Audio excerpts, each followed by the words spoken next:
Hey, hello, and welcome to the show. It is me, John Park, and we're here in my workshop. It's time for John Park's Workshop. Thanks for stopping by and hopping into the various chats that we've got. I was just taking a look at the streaming to see how we're doing. It looks like the Facebook and the YouTube are just fine, but my other, the Restream IO is just spinning and spinning, so I have no idea if it's actually going out to the other places. Yeah, it looks like it is. Looks like it is. So if you're on Twitch or something like that, hopefully you can see it.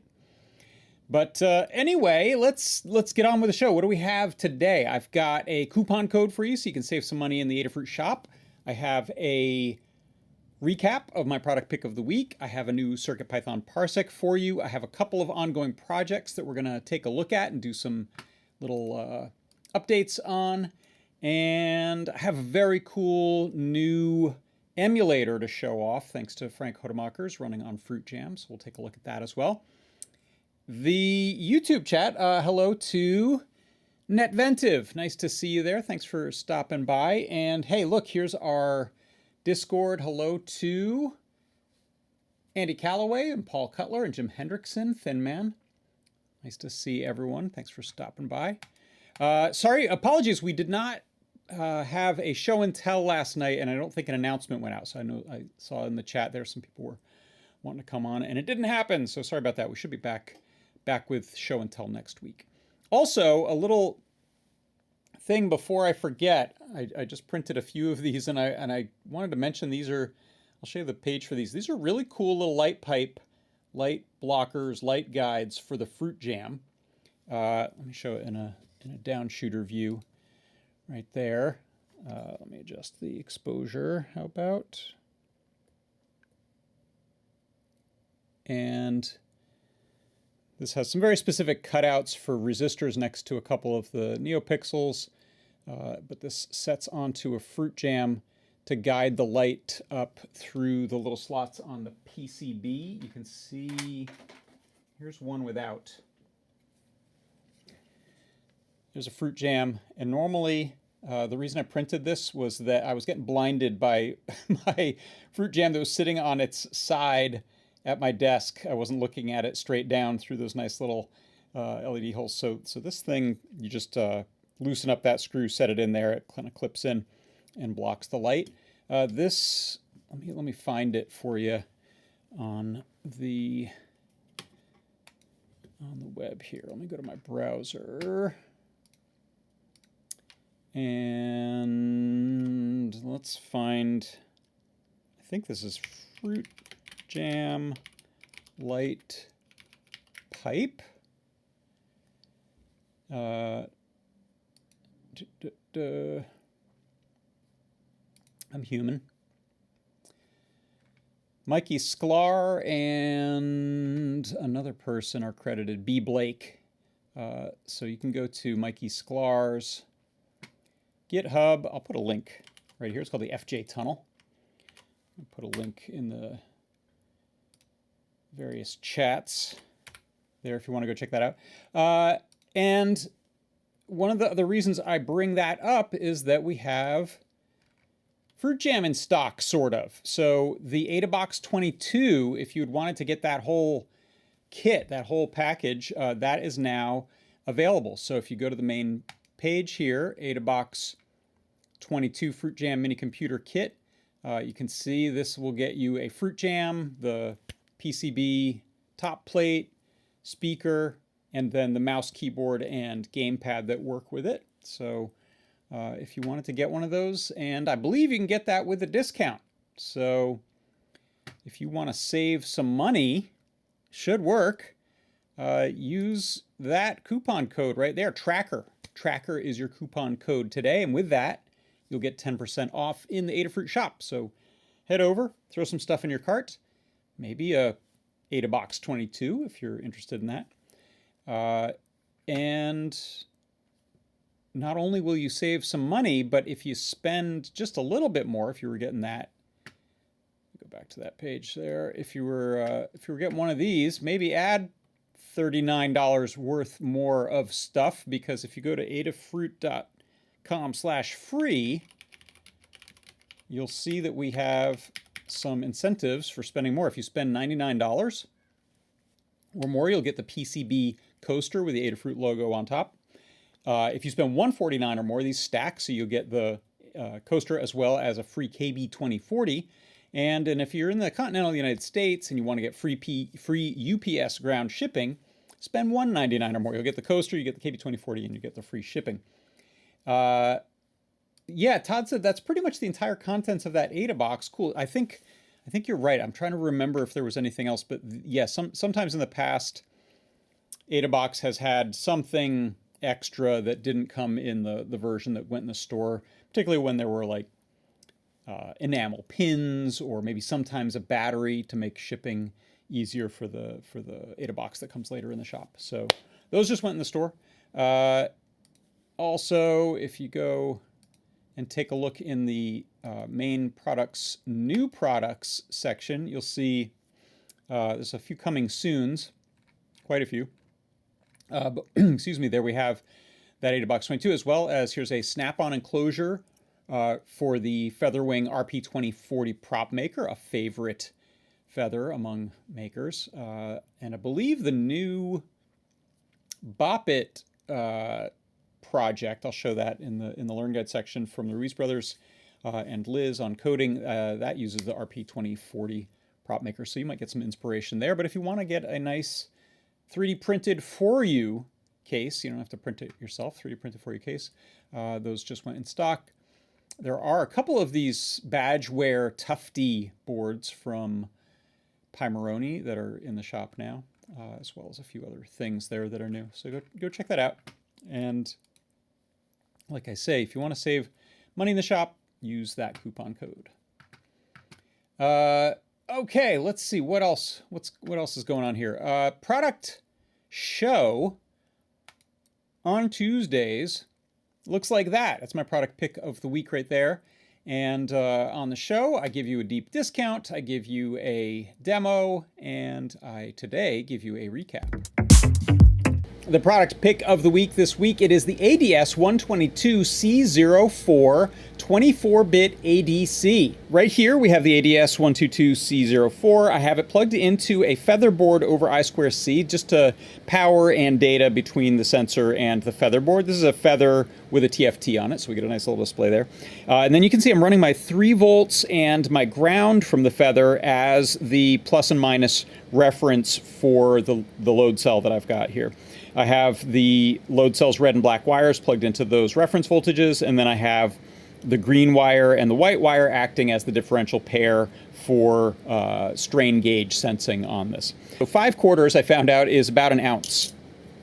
So if I put that on there, I'm reading 28.7 grams or 1.01 ounces. It is the ADS122C04 24-bit ADC.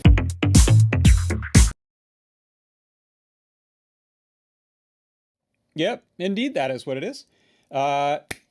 So next up, let me get some things set up here, and we can do a CircuitPython Parsec.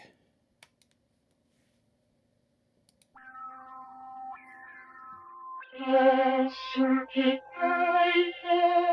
Parsec.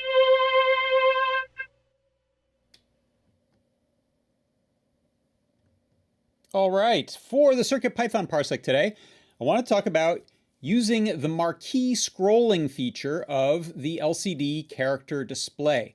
So once again, I'm showing an LCD character display backpack that runs over I2C. This is actually a Shield version, I should say, excuse me. And this one has the RGB backlight. It is plugged into any Arduino Uno shaped board, in this case a Metro RP2040. And you can see here I've got some nice little text that is scrolling back and forth in two directions. I'm drawing it to the screen, then I'm sort of slowly scrolling it off screen, and then I'm zipping it back on screen a little faster. How does this work, you may ask? Well, I'll tell you. In CircuitPython, I'm importing the Adafruit character LCD library. I'm setting up a 16-column and 2-row display here over I2C. And then I am creating a little message here, which is this space CircuitPython Parsec, space in quotes. And I'm just spacing it so that I can get off the screen and kind of hide everything and only have the first word show up. So with these, you have, I believe it's a 40-character buffer to write into, and you can have that off screen and bring that back on. In the main loop, what I'm doing is I'm setting the LCD cursor position to be the top left corner, 0, 0. And then I'm printing the message. So simply saying lcd.message writes the message out that first time when you see that come on. Then I pause a second, and then I am using the lcd move left command. So that doesn't worry about individual characters. That takes the whole message that you've printed, it's on the display buffer, and then just moves it to the left. And we are running that at the rate of 0.3 seconds. So that's what gives me this sort of nice moderate speed off. And then on the next loop through all of the characters within the message string there, I'm doing the lcd.moveRight. And this time I'm doing it a little faster, 0.05 seconds. Then I clear the screen and it loops back over and writes on top of that again.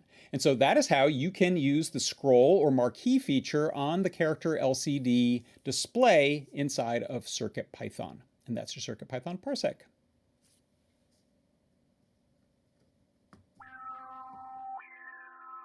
CircuitPython Parsec.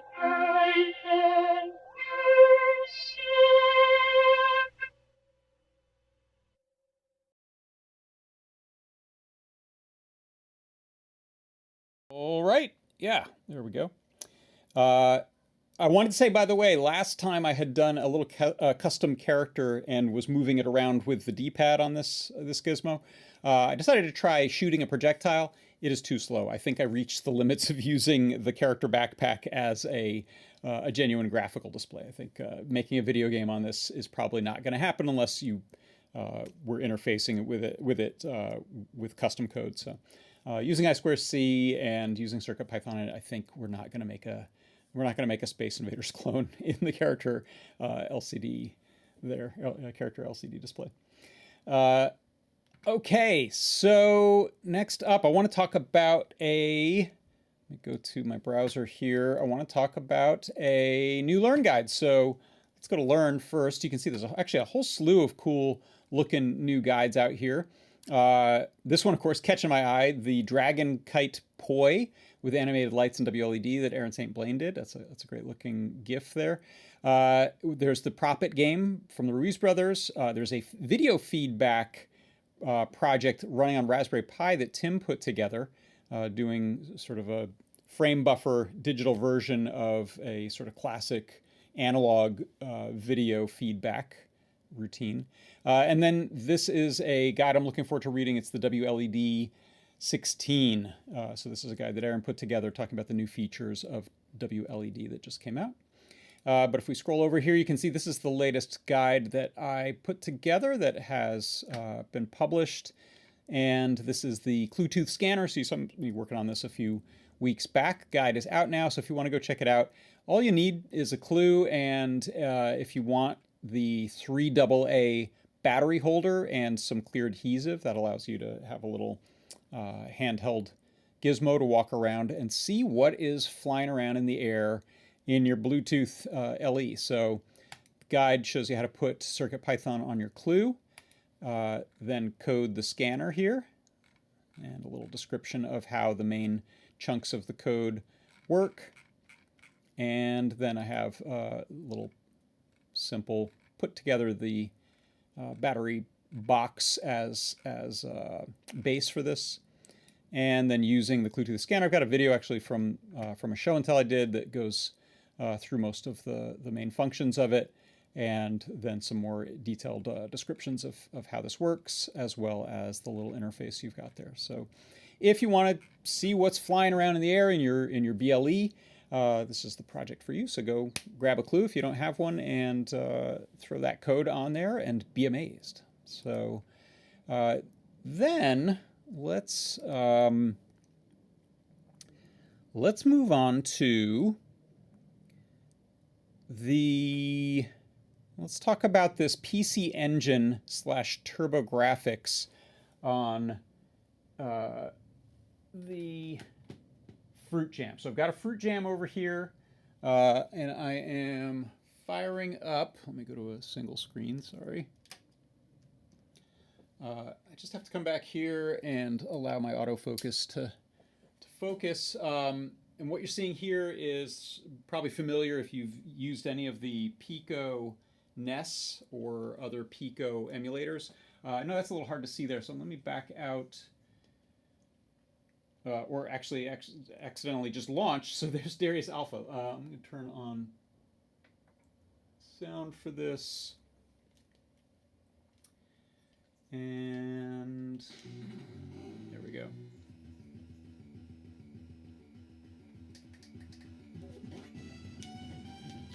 So this is a side scroller running on, and me crashing, running on what is essentially a TurboGrafx 16, if you're familiar with that console from the late 80s. It came out in 89 in the US, or PC Engine as it was called in Japan, and I think in Europe.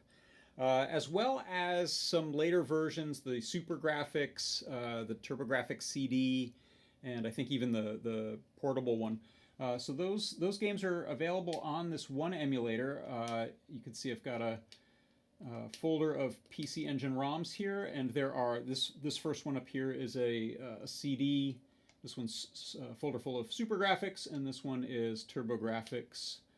And I got one of my daughters to do some playtesting and QA checks, and she found a couple that were having problems. Frank Hodemakers is already updating those and getting those working, which is great. And I'll post a link here in a second.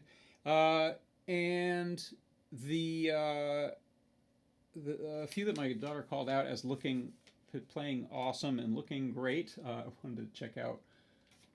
Let's see, Blazin' Lasers. Does anyone know this game? Really, the only game I remember playing on the TurboGrafx was Bonk. I'll show you that in a second.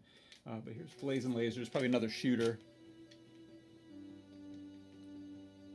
And the graphics are excellent. This is around the time of SNES coming out, or Super Famicom coming out. So the graphics are of that era. Oh, difficult to hear me. Sorry about that. Let me move this mic out a bit, just because I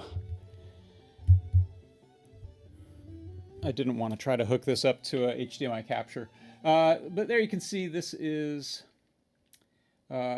what they were kind of calling 16-bit graphics on an 8-bit system. So I think there was, some people said there was shenanigans there. But it is no doubt artistic and great looking. So here's Blazin' Lasers. Here we go. I think this is a vertical shooter. Is it a vertical shooter? Yes, it is. Yeah, my daughter said this one's great because you basically just get power-ups after power-ups that make you formidable. Oh, I'm going to play terribly. Let me try to look at the screen over there, actually. I'm going to play with the added lag of a screen inside of a screen. There we go. I can't see it well enough to know. Oh, there's an upgrade. Woohoo! So I'll go ahead and pause that. The controller I'm using, you can kind of use most of your typical. Turn the lights back on over here. Most of your typical USB controllers, the Adafruit one should work fine. That comes in that Fruit Jam box. I'm using a USB Sega Genesis 6-button controller that came with one of their mini systems a few years ago. All you need is a select and a start button. As long as you have those, you can go to kind of main menu stuff, quit your game, change some of your settings, turn on scan lines, colors, audio. Audio on this is actually I believe running over HDMI. Yeah, it is running over HDMI now. I, in this case, just because this is a computer monitor that has no speakers, I'm splitting the audio off of the little DAC with the headphone jack on the Fruit Jam. In fact, let me turn this off and unplug this and show you what I'm talking about. So you can see here, there's Fruit Jam in a nice little case. I'm just using a 3.5 millimeter stereo TRS jack into some powered speakers that are behind here.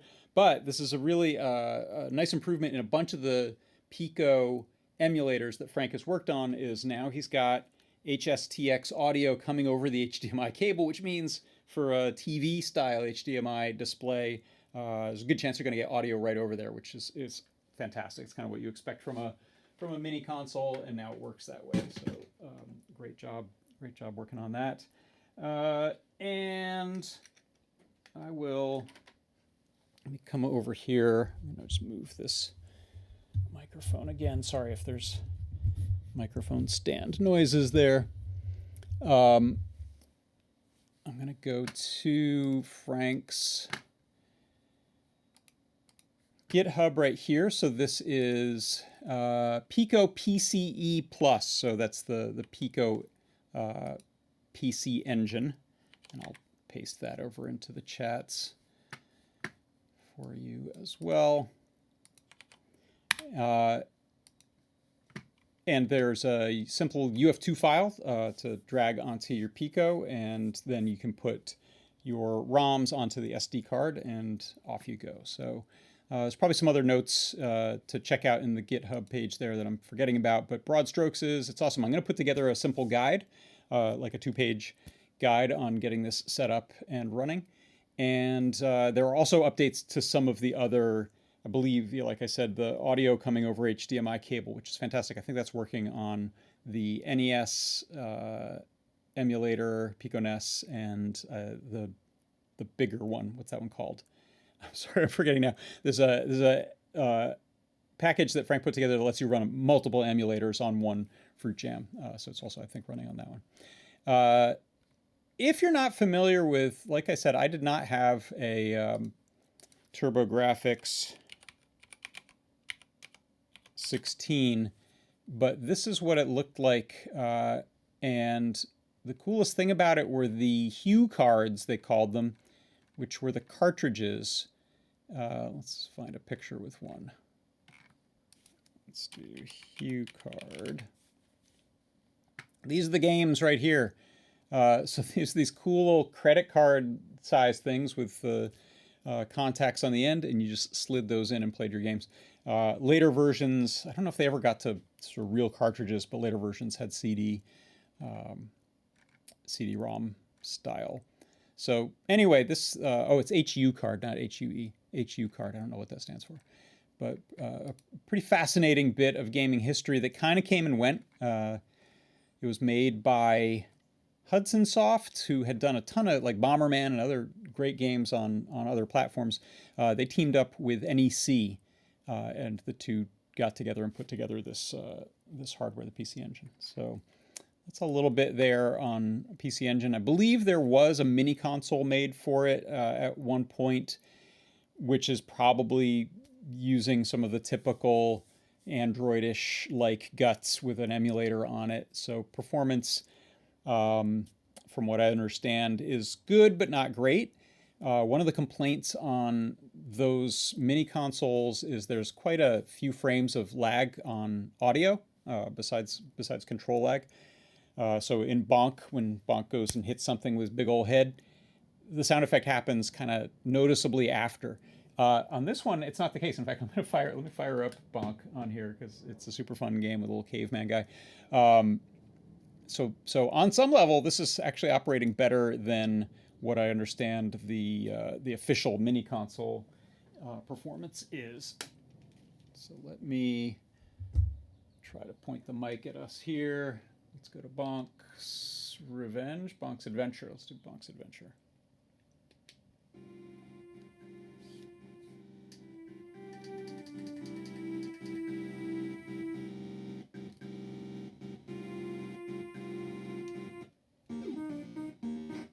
Bonk can jump, and Bonk can smash stuff with his big head.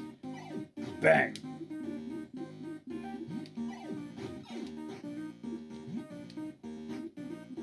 So there's Bonk, super cute, worth a play. Oh, sorry, I had this light on. I'll show you it without the giant glare on there.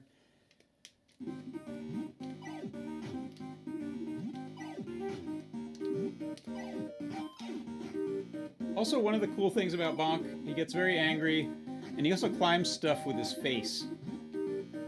Ow.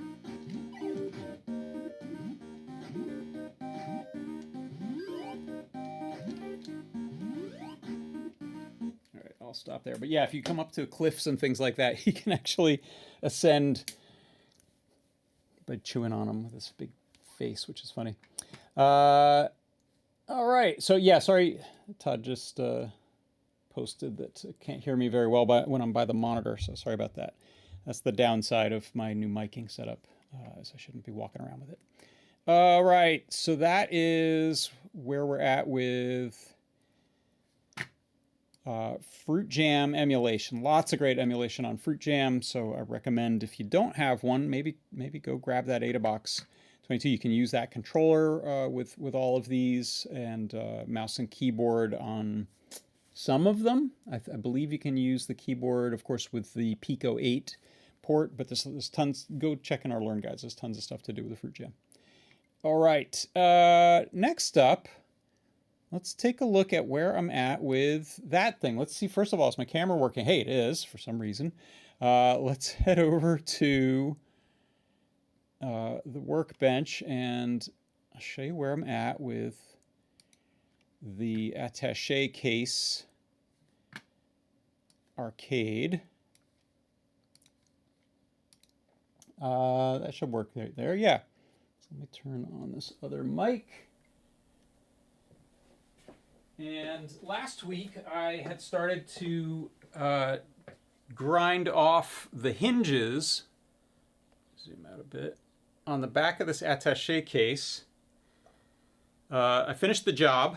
So there you can see I just ground the rivets off, and that allowed me to extract those without kind of destroying the inside of the case.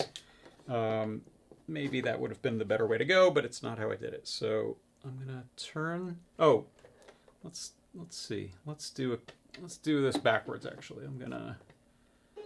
Is this on? Let me power this. Let me power this monitor. That'll work there, right? Nothing's plugged into that. Okay. Steal a position on this power strip. And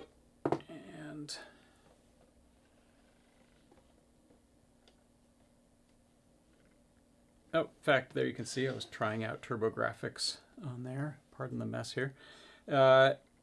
So it's running right now, and I've had a request from someone at the end of the last show. I'm sorry who said that. Now I can't remember, but someone said, "Hey, why not use the button that's built onto the case here as your power switch?" So I did set it up for that. You can see here, if I toggle that, it's going to turn off the system. Make the monitor a little clearer here. So that's off. It's just the monitor hasn't realized that yet, but the Raspberry Pi is off. If I toggle that again, because it's supposed to be a momentary switch, the Raspberry Pi just powered on. I can hear it booting up, and there's the screen realizing that it's all been turned on. So this did work. However, I don't love that this is a toggle switch and I should really be a momentary. I think that might end up being confusing if you just try to flip it in one direction and nothing happens, because this basically means the button's being held down. Also, there are two variants of these super cheap turntable briefcases, and only one of them has this switch on it. This is the one that has Bluetooth. That's actually what this switch is meant to be, is to flip between audio coming from your turntable or audio coming from Bluetooth. So I think I won't do that. I think, however, since the other one just has the whole of one of these, like a multi-switch knob here. This should fit my momentary buttons that I'm using across the top here too. This type of button, that'll fit there quite well. If I just drill out the bottom of that MDF, and you could do that with a knife or a screwdriver if you had to. It's just a little chunk of MDF. But the button itself, the bezel is a little bigger than the hole. The shaft is smaller. Excuse me. So that would work pretty well to put that there. So I may use that as the way. I am considering also on models that have the second knob here of adding a small USB panel mount breakout, not this one, but the one that's a little smaller that I think might fit right in there. And that would allow you to plug in an external controller easily. So that's still something I'm thinking about there. But let's turn this back off, and I'll show you how the I've got a controller plugged in through here. I'll show you how the hinges are working right now. So as I found, just because I had a different size hinge than what came with it, I was not able to leave the existing hinges intact and add my friction hinges. But there you can see I've removed the hinges that came with it, put on my 2 friction hinges, and these essentially are like a nylon hinge that you tighten up these 2 screws on here to increase the amount of friction it takes to open that hinge. So with that cranked down pretty tightly, we can open, and it does not just flop back because of the weight of the monitor in there.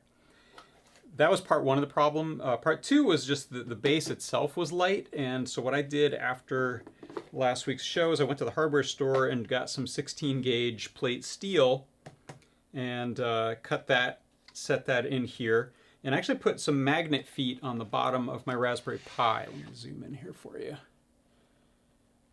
So this 16 gauge, pretty good, gives me enough weight that the whole thing doesn't want to flop over.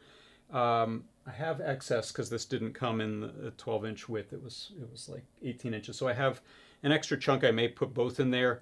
I'm going to look on Amazon just so that people have an easy place to order something that just plain fits, and maybe recommend that. But this I probably just hot glue the corners of down or something like that. That's not going anywhere. Adds a ton of weight, and then as you can see here, I've got these magnet feet that my Raspberry Pi is resting on with a little rubber, official Raspberry Pi rubber bumper there, just so that I'm not shorting anything out. But even with the added height of these feet, we still fit into the case nicely. So that may be my solution for having the Raspberry Pi stuck in the case and not floating around, not going anywhere. So yeah, we'll see. My other option, as I showed last week, this is the momentary button on the back panel there, along with the 2 USB power for the monitor and the Pi. So that just plugs into the little header pins that I added to the Raspberry Pi to use the onboard power solution there. So coming together. I still haven't put together the actual Pico to use this set of buttons and joystick here. But if you were here last week, you'd have seen I have my quick release joystick. It goes on there, comes off, and now can just be stored on the case there. Now, I did find, even with these friction hinges, if you go too far, the lid does want to open. So I am considering another option, which is leave the existing hinges in place, and for this 3D printed piece here, just add a lip that stops the lid from opening, like a little 90-degree or a little maybe 45-degree shelf, something where when this opens, it just has to stop. So putting a stop there may be easier for people than the friction hinges. Adding the friction hinge and a stop would be fine as well. So, you know, I'm trying to not over-engineer it and make it an annoying build, but I would like it to not have any chance of flopping open on you. As I mentioned last week, a thing people do with these kinds of builds sometimes is add a string or a cable or a chain that you link the lid to the case, and so that just stops it from opening. That's a possibility too. Could go from this hole to a little like that, hook up a little thing, and won't go anywhere. But I'm gonna try to finish this up after I put together the demo scene code guide. I'll have this and be able to share that. I'm also really pleased with these little DIY HDMI and USB cables. Those have really solved having a small cable, lightweight, of the correct size, that sort of encloses itself when we fold this. There's nothing that gets in the way. So getting there on the build. Okay. I was not checking my chat there during that, so I just want to check and see. Todd says, hot glue and magnets, is there nothing they can't solve? If there is, that's where you bring in the duct tape. Absolutely. Okay, the last sort of project I wanted to mention, so I just mentioned the demo scene project. So this is my fruit jam that has the little aforementioned light blocker there plugged into it. And the addition I've made to this, hopefully you'll be able to hear this. I'm gonna turn off the fruit jam that's running our, plug this. So that was the fruit jam that was running our PC engine / TurboGrafx. So I'm just swiping HDMI and power and the audio out and plugging in my demo scene code. So what I've got, I'm going to turn this off. Hopefully you can hear me on that mic. I'll try to point my head at it.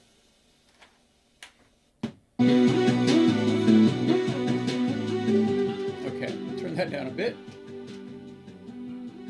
So I've created a menu for the demo scene code examples. So this is meant to evoke sort of 80s, 90s demo scene code based on some demo scene code examples, some fairly famous ones. So you can see I've added rotating cube here. I'm using the Fruit Jam's onboard buttons to select items, navigate the menu, and then pick a demo you want to see. Apologies, I don't have the names of the songs. These are just off of a mod tracker compendium, but you can hear I added mod playback, tracker music playback. So if I go to the first one, hit select, it will start the Starfield demo with the bouncing text, and you can hear we've got a different song. So this still does the same hyperspace, fade out the text, bring it back, and then I have some buttons that allow us to change which text we're running and some of the parameters of the hyperspace. To get back to the menu, you just hit reset. So it was the best way that Claude and I could come up with for not overfilling RAM, essentially, by trying to have all these ready to go. And there's also some different display modes used among them. So we're essentially initializing this system from the menu and just playing one demo. So that was Starfield. Here's Plasma. I've also got NeoPixel colors that change depending on the demo or the colors of the demo. So if I change my color palette there, you'll see on the Fruit Jam, I'm kind of matching the color palette. And there's the rainbow. Sorry for the flicker you'll see on the screen there. That's just a camera refresh, shutter speed and monitor refresh thing. I do have a button that changes a bunch of parameters, and since it's there's no transition, I just have it fade to black, and that does pause the music as well. but that changed a few of the different minimum and maximum values for randomized cell creation in this plasma demo. Then I'll hit reset, go back to the menu, but you can see it's pretty quick. It's not a bad way, I think, to deal with that. Here's our Chrome sphere. So this is a real-time ray tracer. Different song there. And this, you can change your camera as well as the light position. So light is like a sun fixed in the sky, and then we're rotating around the scene. All right. There's a zoom we can do as well. So I'll go back out to Valley Run, one of my favorites. This is the, oops, I hit the wrong button. There we go. Valley Run, this is a polygonal terrain with a polygonal spacecraft. Again, button 1 changes the color scheme.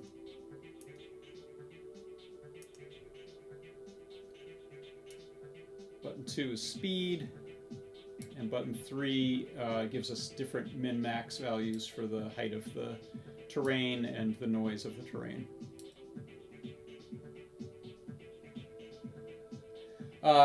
Relic asked, where did all the demo scene work come from? So I basically pointed Claude at example archives that people have posted of demo scene code, either in its original form or ported to other languages. So it's in some cases, I don't know that there was a demo scene code like this, but I said, hey, here's what we're going to do: graphic wireframe terrain.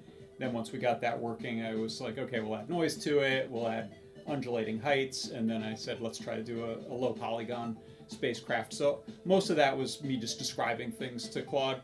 Other cases, the best example being the juggler. Let me jump down to that one. Or else, let's do RotoZoom. So RotoZoom, this was a future, what are they called? Future Crew Second Reality. So this was a very specific demo from a demo code competition. And I'm going to make my own art, but this is a grab of their little demon guy that I modified slightly. So code in here, I can do things like change speed, turn on and off the little magnifier, and I can adjust some of the min-max values for scaling. Oh, I don't know what that one was supposed to do, but it broke. Reset. The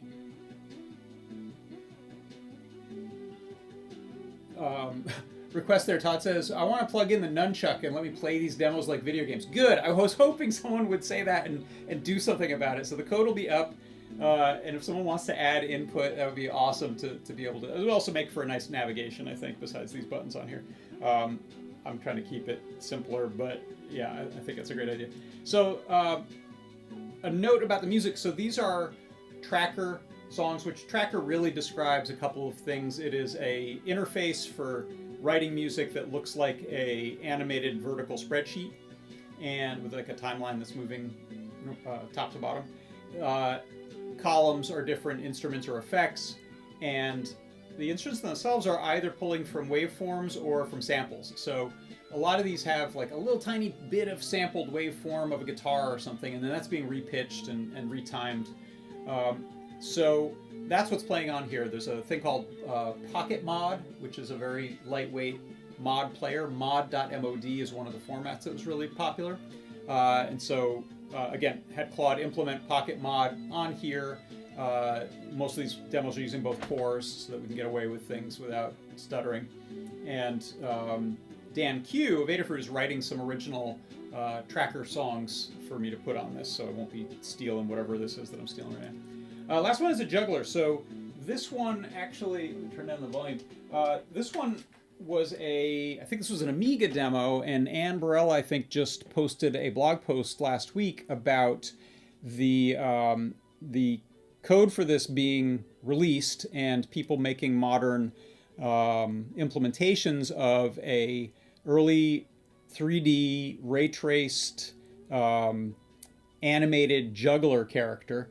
And so I, again, was able to say to Claude, look, here's the code. Let's implement this so that it runs on Fruit Jam. And that's what we have. With some slight changes, I got it to make the animation a little livelier. It was a little stiff, so I added some, there's inverse kinematics on the knees and arms, so we've added a little bouncing of the hips and torso. This is going to render in offline time. So you're going to watch it render frames slowly, but it then stores those as images that it can cycle. So you're going to watch a render playback, like a preview render that you do in animation production. So let's run the juggler. So there you can see that's a frame at a time rendering with some attendant noise weirdness as the frames raster from top to bottom.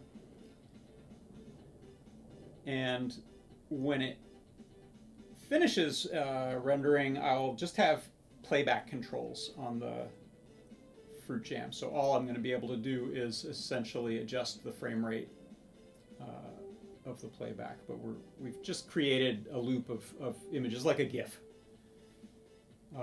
So that is really similar look-wise to the original. I just had Claude adjust the animation. I didn't do anything. I just supervised. So here's speed up the frame playback. Does quite well. We slow the frame playback way down. Obviously we're not interpolating frames or anything like that, so we're just going to get real slow playback. And then we can also pause on a frame with one of the buttons there. So that's the juggler. And again, we got some mod tracker music playing in the background there. If I reset, we'll go back to the menu there. We'll turn off that audio and let that run there. David Glade says, back before MP3s, we used to collect mod files to play songs without the lyrics. Yeah.